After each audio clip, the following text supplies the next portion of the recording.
जय हिंद बच्चों। आपका मॉडर्न कोचिंग हट का यूट्यूब चैनल में स्वागत है बच्चों।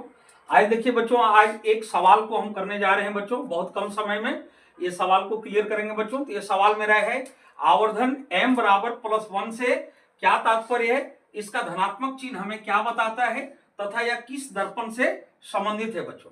तो देखिए बच्चों, m बराबर 1 मेरा कब आ सकता है बच्चों। तो m का आप फॉर्मूला जानते हैं बच्चों, m इक्वल टू होता है h2/h1। अब बताइए बच्चों, यहां पर प्रतिबिंब की ऊंचाई h2 मतलब प्रतिबिंब की ऊंचाई, हाइट ऑफ इमेज हुआ, और h1 बीम की ऊंचाई, हाइट ऑफ ऑब्जेक्ट हुआ। अगर ये दोनों हाइट सेम हो जाता है बच्चों, तभी मेरा m इक्वल टू 1 आ सकता है बच्चों। तो m बराबर 1 से क्या तात्पर्य हुआ बच्चों। तो m बराबर 1 से तात्पर्य है कि प्रतिबिंब की ऊंचाई और बीम की ऊंचाई दोनों समान होगा बच्चों। उसके बाद है, इसका धनात्मक चिन्ह हमें क्या बताता है।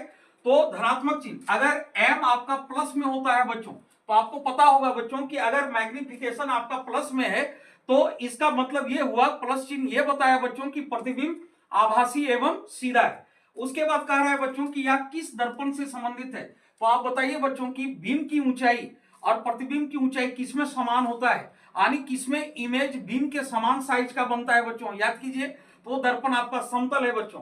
तो कहने का मतलब ये आपका समतल दर्पण से संबंधित है बच्चों। तो इस प्रकार से इस तरह के सवाल का जवाब मेरा क्लियर हो गया बच्चों। एक बात आप और भी ध्यान रखेंगे बच्चों, यहां पर हम प्रतिबिंब की ऊंचाई और बीम की ऊंचाई को टारगेट करके आंसर किए हैं बच्चों। आप प्रतिबिंब की दूरी और बीम की दूरी को भी टारगेट करके आंसर कर सकते हैं, और उसमें वही बातें होंगी बच्चों कि वहां बीम की दूरी और प्रतिबिंब की दूरी दोनों समान होगी, और ये चीजें समतल दर्पण में होती है बच्चों। तो उम्मीद करता हूं कि ये चीजें आपको समझ में आ गई होगी बच्चों। जय हिंद।